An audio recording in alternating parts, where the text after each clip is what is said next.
आज मैं आपके लिए बहुत ही डिलीशियस टर्किश मिल्क केक की रेसिपी लेके आई हूँ। ये 3 मिल्क केक बहुत ही स्मूथ, मुंह में घुलने वाला होता है और हम इसे स्पेशल ओकेजन पे इजीली तैयार कर सकते हैं। इसको 3 मिल्क केक क्यों कहते हैं, इसका स्पंज कैसे बनाया जाता है, ऊपर वाली लेयरिंग कैसे करनी है, इसमें टर्किश टेस्ट कैसे लाना है, कंप्लीट रेसिपी दूंगी। हर चीज़ होममेड होगी। तो रेसिपी स्टार्ट करते हैं। अल्लाहुम्मा सल्ली अला सय्यिदिना मुहम्मदिन वाला आलिहि वसल्लम। अस्सलामु अलैकुम एवरीवन, कैसे हैं आप सब। 3 मिल्क केक के लिए सबसे पहले स्पॉन्ज रेडी करते हैं। इसके लिए मैंने 4 अंडे लिए हैं। आजकल गर्मी है, अंडे खराब हो सकते हैं, तो एक एक करके बॉल में तोड़ के चेक कर लें। उसके बाद बड़े बॉल में डाल के ट्रांसफ़र कर लें और अच्छी तरह से बीट करना है। अंडे आपने तब तक बीट करने हैं जब तक ये बिल्कुल स्मूथ और फ्लफी ना हो जाए और इनका कलर लाइट नहीं हो जाता। बीट करते करते मुझे 3 मिनट्स हो चुके हैं। अब इसमें चीनी डालनी है 1/2 कप और साथ साथ बीट करते जाएं। अंडे बिल्कुल परफेक्टली बीट हो चुके हैं, बहुत फ्लफी हैं। अब इसमें ऑयल डालेंगे 1/3 कप। साथ साथ इसे बीट करते रहना है। चूँकि प्लेन वेनिला स्पॉन्ज है तो वेनिला एसेंस डालेंगे 1 टीस्पून। अब परफेक्ट स्पॉन्ज केक का टेस्ट लाने के लिए इसमें नमक डालेंगे 1/2 टीस्पून। अब इसमें मैदा डालेंगे 1 कप। मैदा आपने 1 कप से ज़्यादा नहीं डालना और मैदे को हमेशा छान के डालना चाहिए। अब इसको स्पैचुला से एक ही डायरेक्शन में फोल्ड करके मिक्स करते जाएं। बहुत ज़्यादा तेज़ी से और ओवर मिक्स बिल्कुल नहीं करना, वरना जो फ्लफीनेस बनी है वो ख़त्म हो जाएगी और फिर स्पॉन्ज अच्छे से राइज नहीं होगा। बैटर बिल्कुल रेडी है। अब केक के लिए मैंने बेकिंग ट्रे ली है। इसमें बटर पेपर लगा के ऑयल ब्रश कर लें।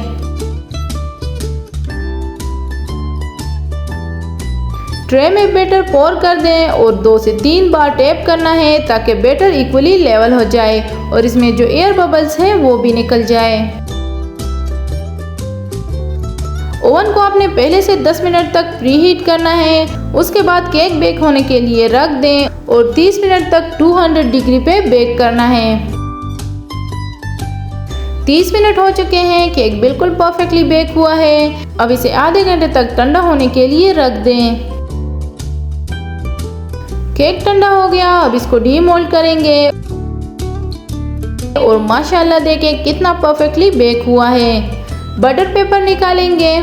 जो लोग कहते हैं कि हमारा केक ठीक से नहीं बनता, उनको बता दूं कि इंग्रेडिएंट्स की मेजरमेंट आपने ठीक से करनी है। उसके बाद बेकिंग टाइम को भी देखना है, फिर ही आपका केक परफेक्ट बनेगा। बटर पेपर निकाल के इसको एक साइड पे रखेंगे और इसके लिए 3 मिल्क सिरप बनाएंगे। दूध मैंने लिया है 1 कप। इसमें व्हिपिंग क्रीम डाली है 2 टेबलस्पून। उसके बाद कंडेंस मिल्क डालेंगे 1/4 कप और अच्छी तरह से इसे मिक्स करना है। ले जी, ये 3 मिल्क सिरप बिल्कुल रेडी है। अब केक को वापस उसी बेकिंग ट्रे में रखना है जिसमें आपने इसे बेक किया है।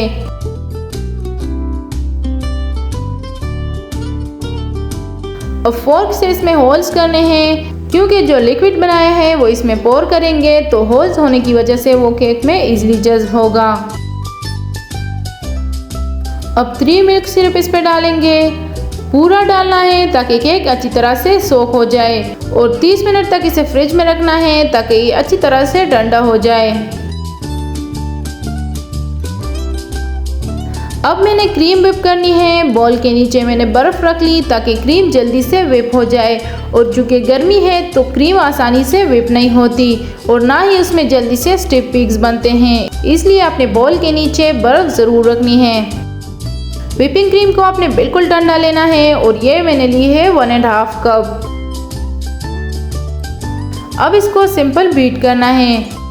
ये स्वीट एंड व्हिपिंग क्रीम है तो इसमें एक्स्ट्रा शुगर नहीं डालनी, बस ये अच्छी तरह से व्हिप हो जाए और स्टिफ पीक्स बन जाए तो बीट करना बंद कर दें। केक अच्छी तरह से ठंडा हो गया है। अब जो क्रीम व्हिप की है वो इसके ऊपर डालनी है। क्रीम की एक मोटी लेयर बनाएंगे। जितनी मोटाई केक की होगी उतनी ही मोटी आपने क्रीम की लेयर बनानी है। अब स्क्रैपर से अच्छी तरह से लेवल करेंगे ताकि ऊपर वाली सरफेस बिल्कुल स्मूथ हो जाए। टॉपिंग के लिए स्पेशल कैरामल सॉस बनाएंगे। अगर तो आपके पास रेडीमेड कैरामल सॉस है तो वो डाल दें, नहीं तो रेसिपी मैं आपसे शेयर करने लगी हूँ। कैरामल सॉस बनाने के लिए हमें बस 3 चीज़ें चाहिए, बटर, शुगर और कंडेंस मिल्क। कंडेंस मिल्क नहीं है तो इसके बजाय आप क्रीम भी ले सकते हैं। पैन में हाफ कप शुगर डालेंगे। इसे जल्दी से मेल्ट करने के लिए मैंने 2 टेबलस्पून पानी भी डाल दिया। अब इसको मिक्स कर लें और हल्का हल्का सा स्पैचुला से स्टिर करते जाएं ताकि इसका कैरामल बन जाए और ये नीचे से जले भी ना। फ्लेम आपने बिल्कुल लो रखनी है ताकि चीनी मेल्ट होके जल ना जाए। देखिए शुगर कैरामलाइज हो चुकी है, बिल्कुल मेल्ट होके कलर ब्राउन हो गया। अब इसमें बटर ऐड करेंगे 2 टेबलस्पून और चम्मच चलाते हुए बटर को मेल्ट करना है। बटर को आपने कम्प्लीटली मेल्ट करना है। बटर जब कम्प्लीटली मेल्ट हो जाए तो इसमें कंडेंस मिल्क डालेंगे और 1 मिनट तक मिक्स करना है ताकि कैरामल सॉस अच्छी तरह से पक जाए। अच्छा, एक बात याद रखिए कि कैरामल सॉस जैसे ही आप बनाएंगे इसको ज़्यादा ठंडा नहीं करना वरना ये सख्त हो जाती है। हल्का सा ये गर्म हो तो ही इसे यूज़ करना है। अगर आपसे ये ठंडी भी हो गई तो परेशान होने की ज़रूरत नहीं है। इसमें 1 से 2 टेबलस्पून पानी डालें और हल्की फ्लेम पे इसे दोबारा से गर्म कर लें। मुझे वीडियो बनानी भूल गई तो वो पार्ट रिकॉर्ड नहीं हुआ, लेकिन कैरामल सॉस को पाइपिंग बैग में डाल के ऊपर लाइनिंग बनानी है। अब एक टूथपिक से इस तरह से डिज़ाइन बना लें और हमारा 3 मिल्क केक बिल्कुल रेडी है। अब इसे 1 घंटे तक फ्रीज़र में रख के बिल्कुल ठंडा कर लें और ठंडा ठंडा सर्व करें।